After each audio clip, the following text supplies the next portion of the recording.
وحشی آیا، وحشی حمزہ کا قاتل، جن کی لاش کو دیکھ کر میرے نبی اتنا روئے کہ ہچکی لگ گئی، اور پہلی دفعہ جبریل آپ کے آنسو پوچھنے کے لیے آئے، یا رسول اللہ، اللہ فرما رہے ہیں آپ روئیں نہیں، ہم نے عرش کے اوپر لکھوایا ہے حمزہ تو اسد اللہ و اسد رسول، حمزہ اللہ اس کے رسول کے شیر ہیں۔ آتے کہنے لگا میں آپ سے پناہ کا طلبگار ہوں، پوچھنا چاہتا ہوں۔ تو اسلام کہتا ہے وَإِنْ أَحَدٌ مِّنَ الْمُشْرِكِينَ اسْتَجَارَكَ فَأَجِرْهُ حَتَّى يَسْمَعَ كَلَامَ اللَّهِ۔ تو آپ نے فرمایا اگر تو مجھ سے پناہ نہ مانگتا تو مجھے زیادہ پسند تھا کہ تیرا سر اڑا دیتا، لیکن تو نے پناہ کی طلب کی ہے تو تجھے پناہ ہے، بول کیا کہتا ہے۔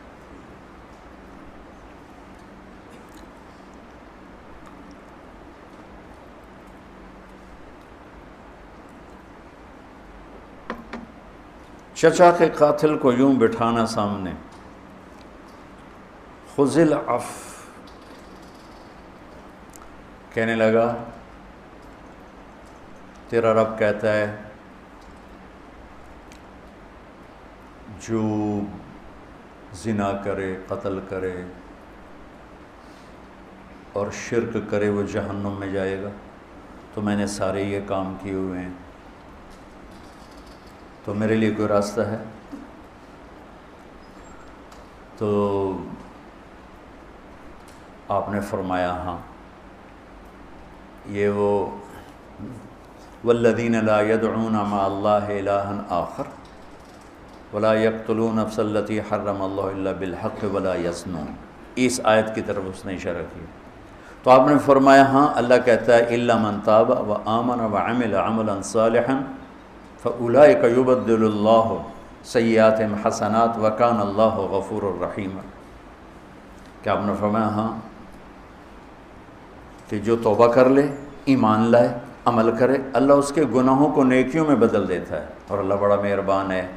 اس کی بات تو بعد میں بتاؤں گا، لیکن یہ ایک اللہ کی طرف سے رحمت کتنی بڑی ہے کہ ایک آدمی زندگی بھر گناہ کرتا ہے، پھر وہ توبہ کرتا ہے، جب وہ توبہ پہ پکا ہو جاتا ہے اللہ تعالیٰ پچھلے گناہوں کو مٹا کے اتنی نیکیاں لکھ دیتا۔ مجھے نعیم بٹ کہنے لگا میری نیکیاں تجھ سے زیادہ ہیں، میں نے کہا میں نے تو کوئی دعویٰ نہیں کیا، کہ نہیں ایک لاجک ہے، کہ میں تھا اداکار، میں تو گناہوں کا تاجر تھا، تو تم تو چھوٹی عمر میں تبلیغ میں لگ گئے، تو میں نے اتنے گناہ کیے کہ حد کوئی نہیں، اور میرے سارے گناہ نیکیوں میں تبدیل ہو گئے، تو میری نیکیاں تم سے زیادہ ہو گئی۔ تو اچھا وہ کل والا شعر بھی یاد آ گیا اچانک، وَإِذَا نَظَرْتُ إِلَىٰ أَسِرَّةِ وَجْهِهِ بَرِقَتْ كَبَرْقِ الْعَارِضِ الْمُتَهَلِّلِ، اس کو اب ٹھیک کر لیں۔ وَإِذَا نَظَرْتُ إِلَىٰ أَسِرَّةِ وَجْهِهِ بَرِقَتْ كَبَرْقِ الْعَارِضِ الْمُتَهَلِّلِ، کل وہ ایسے دماغ میں پھنس گیا، ابھی ایک دم ٹھک کر کے آ گئے۔ یہ اللہ دکھاتا ہے جو چاہے یاد دلائے، جو چاہے بھلاتا۔ وہ کہتے بڑا حافظ ہے طارق جمیل کا، بڑا حافظ ہے، یوں اللہ تعالیٰ دماغ سے نکال کے ادھر پھینک دیتے، اس کو قدرت۔ تو وہ کہنے لگا میں، آپ نے مجھے امن تو دیا ہے نا، امن تو دیا ہے نا، یعنی مجھے کچھ کہو گے تو نہیں، لیکن مصیبت یہ ہے کہ یہ شرطیں بڑی سخت ہیں، توبہ بھی کروں، ایمان بھی لاؤں، عمل بھی کروں، یہ میرے بس کا نہیں، کوئی اور بتاؤ، کوئی اور بتاؤ۔ تو سبحان اللہ، آپ نے کہا ہاں، اللہ کہتا ہے ان اللہ لا یغفر ان یشرک بہ ویغفر ما دون ذلک لمن یشاء، اللہ شرک معاف نہیں کرے گا، باقی جسے چاہے معاف کرے۔ کہنے لگا میں، تم نے مجھے امن دیا ہے نا، تم نے امن دیا ہے نا، مجھے کچھ کہو گے تو نہیں، تو لیکن یہ بتاؤ اگر اس نے، وہ کہتا ہے جس کو چاہوں معاف کروں، اگر مجھے معاف نہ کیا تو میرے کلمہ پڑھنے کا کیا فائدہ۔ یہ چچا کے قاتل کے ساتھ بحث ہو رہی، وہاں کہ اڑا دو اس کی گردن، جس نے کلیجہ کاٹ کے رکھ دیا حمزہ کا۔ ہے کہا وہ مجھے معاف نہ کرے تو پھر میرے کلمہ پڑھنے کا کیا فائدہ۔ خذ العفو بتا رہا ہوں، خذ العفو۔ آپ نے کہا ہاں، میرا اللہ کہتا ہے یا عبادی الذین اسرفوا علی انفسہم لا تقنطوا من رحمت اللہ ان اللہ یغفر الذنوب جميعا انہ هو الغفور الرحیم۔ اے میرے نافرمان بندو، گھبرانا نہیں، توبہ کرو، سارے معاف کروں گا۔ کہنے لگا اما ھذا فنعم، یہ ہوئی نا بات۔ تو پھر اس نے کلمہ پڑھا اتنے نخرے چچا کے قاتل سے اٹھائے. ہمیں کوئی اوئے کر دے تو ہم زندگی بھر اس سے بولنا چھوڑ دیتے. وہ تو میں نے اوئے کیوں کی تھی, تو میں نے اینج کیوں ویکھیا. اتنا تکبر اندر اترا ہوا ہے اور عجب اتنا اندر میں اترا ہوا ہے. دین کا عجب ہے تو اپنے سوا سب کو کافر سمجھ رہے ہیں اور اپنے آپ کو جنت کے ٹھیکیدار سمجھ رہے ہیں. باقی سب جہنم میں جائیں گے, بس ہم ہی جنت ہیں. ارے بھائیو, جس نے کلمہ پڑھا ہے انشاءاللہ کلمے پہ موت آئے گی جنت میں جائے گا. چاہے سیدھا چلا جائے, چاہے دو ہوتے جاوے گا دو چار کھلے پولے کھا کے پہنچ جاوے گا انشاءاللہ. لیکن یہ ایسی نفرت, یہ وہ اہل حق ہی نہیں ہیں جو صرف اختلاف رائے پر نفرت کا شکار ہو جائے. ان کو اہل حق کہلانے کا حق ہی نہیں. انبیاء کا مزاج ہے جو جتنا دین سے دور ہے اتنی اس سے محبت کرو, اتنا اس کو قریب کرو, شاید توبہ کر کے جہنم سے بچ جائے. خذ العفو, میرا اللہ کہہ رہا ہے میرے محبوب معاف کرنے کو تھام لیں.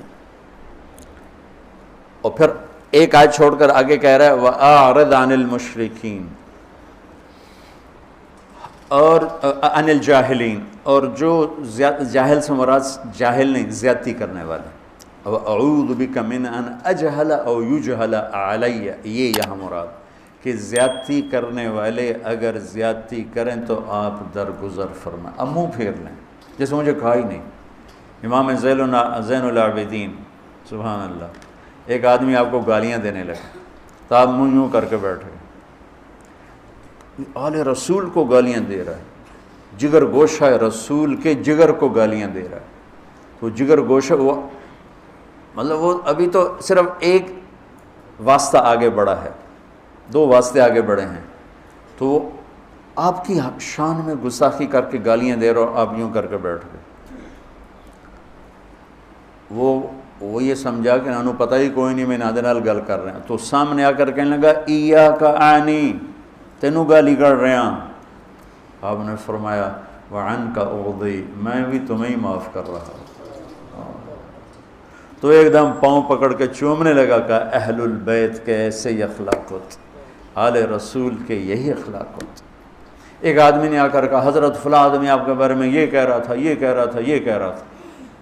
آپ نے فرمایا اگر وہ سچ کہہ رہا ہے تو اللہ مجھے معاف کرے, اور اگر وہ جھوٹ کہہ رہا ہے تو اللہ اس سے معاف کرے.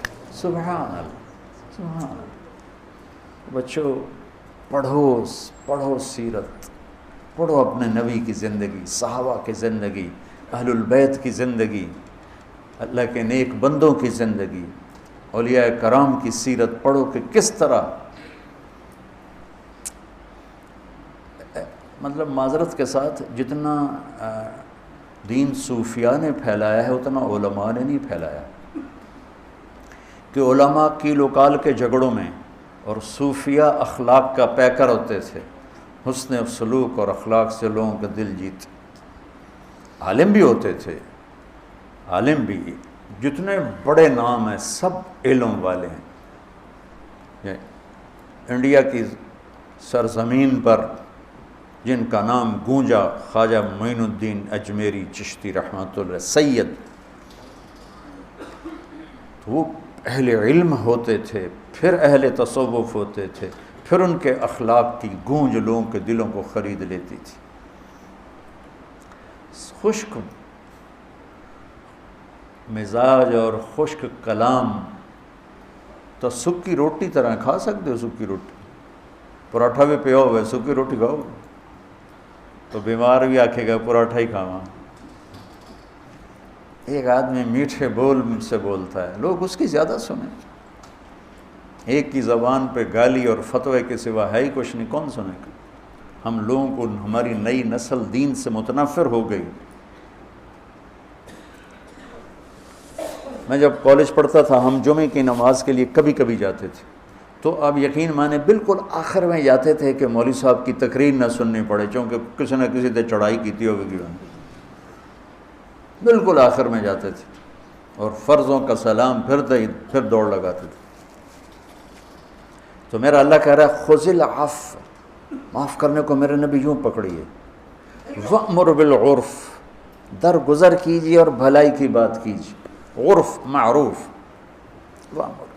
معروف کہتے ہیں اس چیز کو جس کا اچھا ہونا سب کو معلوم ہو۔